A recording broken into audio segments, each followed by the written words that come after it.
ರದ್ದಾಗಲಿ. ಬಿಹಾರವನ್ನು ಬಲಿತೆಗೆದುಕೊಂಡಿರುವ SIR ರದ್ದಾಗಲಿ. ಪಶ್ಚಿಮ ಬಂಗಾಳವನ್ನು ಬಲಿತೆಗೆದುಕೊಂಡಿರುವ SIR ರದ್ದಾಗಲಿ.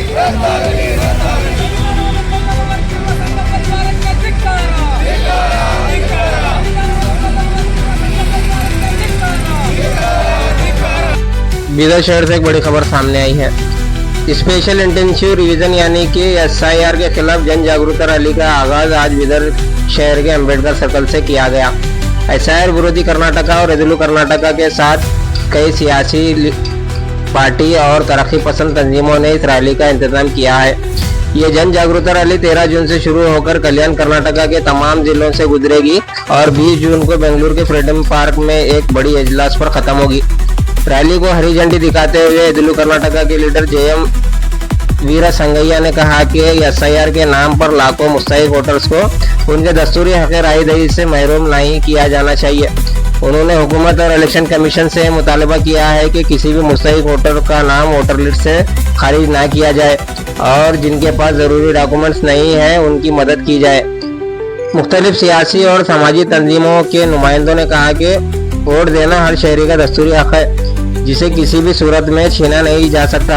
मुखर्रीन ने SIR process को गैर दस्तूरी, गैर इल्मी और अवाम मुखालिफ करार देते हुए इसे रद्द करने का मुतालबा किया है।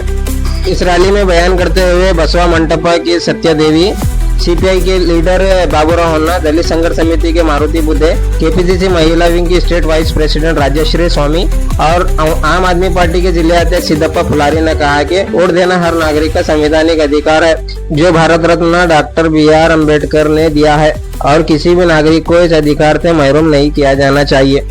मौके पर रेदलू कर्नाटका के लीडर JM वीरासंगैया ने मीडिया से बात करते हुए कहा, बीदर से शुरू हुई यह मुहिम अब पूरे कल्याण कर्नाटका में अवामी राब्ता और जागरूकता पैदा करने के लिए जारी रहेगी।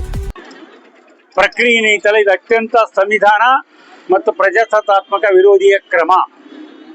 ಸ್ಪೆಷಲ್ ಅಂತ ಸೇರಿಸಿ ಭಾರತ ದೇಶದ ಮೂಲ ನಿವಾಸಿಗಳು, ರೈತರು, ದಲಿತರು, ಮುಖ್ಯವಾಗಿ ಮಹಿಳೆಯರನ್ನ ಓಟನ್ನ ನಾಶ ಮಾಡುವಂತ ಅಲ್ಪಸಂಖ್ಯಾತರು ಒಳಗೊಂಡಂತೆ ಓಟ್ ತೆಗಿತಕ್ಕಂಥ ಯೋಜನೆಯನ್ನ ಕೇಂದ್ರ ಸರ್ಕಾರದ ಚುನಾವಣಾ ಆಯೋಗ ಪ್ರಾರಂಭ ಮಾಡಿದೆ. ವಿದೇಶಿ ನುಸುಳುಕಾರನ ಕಂಡುಹಿಡಿತಕ್ಕಂಥದ್ದು ಚುನಾವಣಾ ಆಯೋಗದ ಕೆಲಸ ಅಲ್ಲ, ಅದು ಪೊಲೀಸ್ ಇಲಾಖೆ ಕೆಲಸ.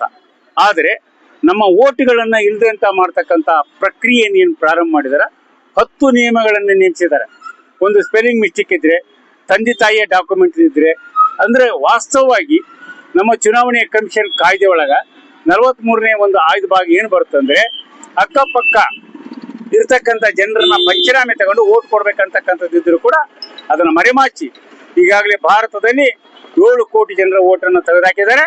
ಅದರಲ್ಲಿ ವಿದೇಶಿಯರಂತ ಪರೀಕ್ಷೆ ಮಾಡಿದ್ರೆ ಕೇವಲ 6 ಜನ ಸಿಕ್ಕಿದ್ದಾರೆ. ಅಂದ್ರೆ 200 ಎಲ್ಲ ಜನರ ಅತಂತ್ರ ಮಾಡ್ತಕ್ಕಂಥ ಈ ಪ್ರಕ್ರಿಯೆ ಕರ್ನಾಟಕದಲ್ಲಿ ಪ್ರಾರಂಭ ಆಗಿದೆ. ಆ ಕಾರಣಕ್ಕೆ ಕರ್ನಾಟಕದಲ್ಲಿ ಎದ್ದೇಳು ಕರ್ನಾಟಕ ಮತ್ತು ಜಾತ್ಯತೀತ ರಾಜಕೀಯ ಪಕ್ಷಗಳ ಮತ್ತು ಪ್ರಗತಿಪರ ಸಂಘಟನಾ ಒಕ್ಕೂಟದ ಸಹಕಾರದ ಮೇಲೆಗೆ 5 ಕಡೆ ನಾವು ಜಾಥಾ ಪ್ರಾರಂಭ ಮಾಡಿದೀವಿ. ಪ್ರತಿ ಜಿಲ್ಲಾವಾರು ಜನರನ್ನ ಜಾಗೃತಿ ಮೂಡಿಸತಕ್ಕಂಥದ್ದು, ರಾಜ್ಯ ಸರ್ಕಾರಕ್ಕೆ ಮತ್ತು ರಾಜ್ಯ ಚುನಾವಣೆ ಆಯೋಗಕ್ಕೆ, ಕೇಂದ್ರ ಮತ್ತು ಕೇಂದ್ರ ಚುನಾವಣೆ ಆಯೋಗಕ್ಕೆ ಸರಿಯಾದ ವಿಚಾರಗಳನ್ನ ಕೊಡ್ತಕ್ಕಂಥ ಮಹಾನ್ ಹೋರಾಟವನ್ನ ಕೈಗೆತ್ತಿದ್ದೀವಿ. ಇವತ್ತು ಬೀದರ್ನಿಂದ ಪ್ರಾರಂಭ ಆಗಿದೆ. 18ನೇ ತಾರೀಕು ಇದು ಮುಗಿಯುತ್ತೆ.